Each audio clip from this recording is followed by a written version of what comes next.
Hi, this is Roy Niswanger again, operator of motleypixel.com. Today I'm going to show you briefly how to remove the dust out of your Canon EF-S 17-55 f2.8 IS USM lens. I got pretty frustrated after just 6 months of use. Saw a lot of dust in the inside of the lens, though very minimal impact to image quality. I will say all the way open at 2.8, 17mm wide, close focus. I did pick up one particular piece of dust, and that sent me forward to try to rectify this on my own. The first thing you need to do is convince yourself that you really want to dismantle this lens. This lens retails anywhere from about $900 US to $1,000 US. So that's the very first step. Next step you want to do is, just in case, because you'll have an opportunity to calibrate the lens, is check for any front or back focus. And here's how you do that. Essentially what you want to do is you want to set the camera lens at 17mm wide, get as close focus as possible, back off maybe about 6 inches. In this case it's about 2 feet at 17mm with this particular lens. Set the aperture at f2.8, aperture priority. Turn your image stabilization off. Mount the camera on a tripod, center focus enabled only.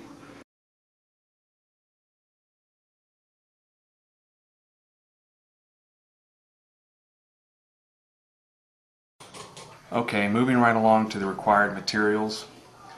You're going to need a few toothpicks, wooden toothpicks. This is going to help pry that plastic trim piece that's inside the outer lens element here. You're going to need a quad-op Phillips screwdriver, a small Phillips screwdriver. You're going to need some type of tape, preferably masking tape, something that doesn't leave any residue.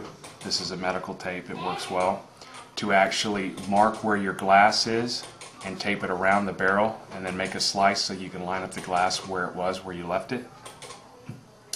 You're going to want to use a rocket blower to blow out the dust. The first thing you want to notice is this ring with the text on it that shows the manufacturer and the f-stop, etc. We need to remove that ring in order to get to the screws. So how we want to do that is we want to use a toothpick, and on the inside where the threads are for the filter, pry. Let's go ahead and gently pry this ring out. Okay, the ring is removed. It's very lightweight, very thin. We will now set that aside. Now let me try to get a closer view here for you. If you can see, we've got 3 screws, one here, and one right here. Okay?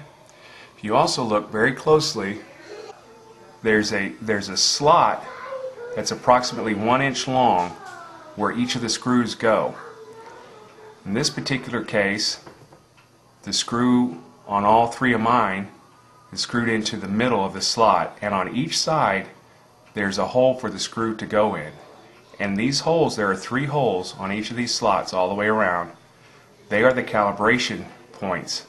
And basically, I did my test. I'm back focused slightly, so I'm going to try to move the screws and see if it helps. So I'll move this one to this slot and continue around, move this one back, and move it all in the same direction.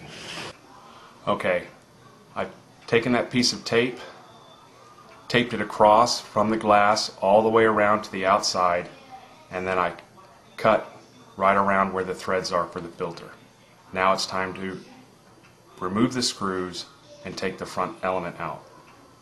Okay, I have all 3 Phillip head screws removed. Now the moment of truth. Like so. And this front element, yep, should just pop right out. There it is. Keep this covered. Here's that element. It's quite heavy, very thick, very heavy. Okay. Here's a quick look at the inside of the element, or the inside element rather, and the cavity there at the end. See what happens there when we zoom in to 55 millimeters. See that element backing up.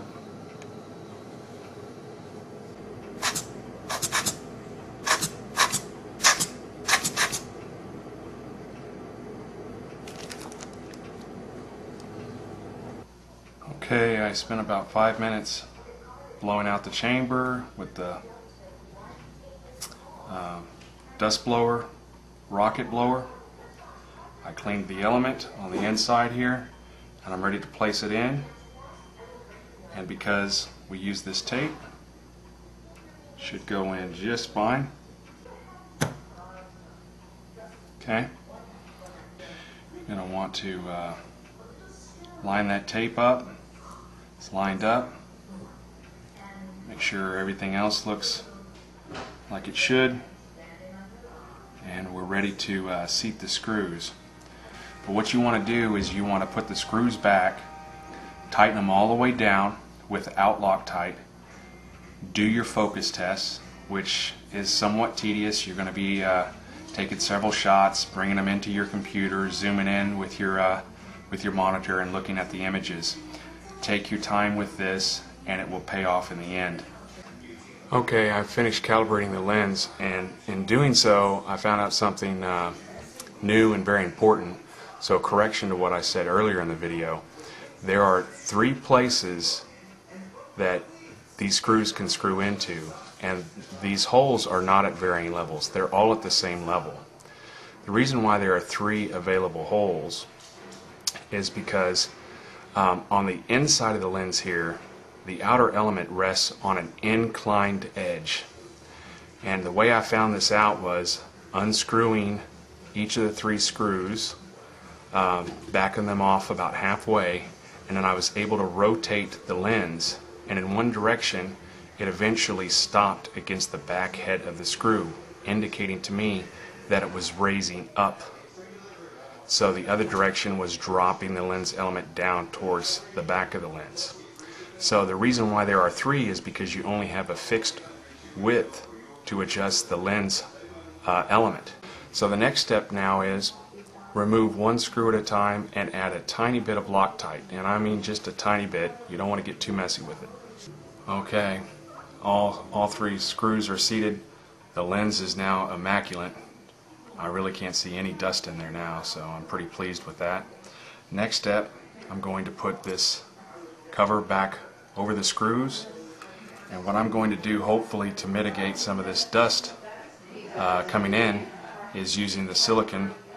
And you want to be real light. I intend only to put a light bead over the slot on all 3 places, and then I'm going to lay this cover over it and gently press it into place. That should be plenty to hold it, and it should be serviceable in the future with silicone. You can just get in there with some tweezers and peel that right out. Okay, I applied the thin bead of silicone. I laid the ring piece back in there, and don't be afraid to get your fingers on the outside of the lens. You can clean that later. All I'm doing is give it a nice gentle tap down so you get good contact on the back side of this with that bead of silicone. There we have it. A little smudgy and dirty on the outside, but again, want to let this cure at least 24 hours before we get on the end of that lens on the outside and clean it with a microfiber cloth. But all in all, not that hard of a procedure. You just really need to pay attention to detail. Thanks for watching this tutorial on how to clean the dust out of your Canon EF-S 17-55 2.8 IS USM lens. Thanks, bye.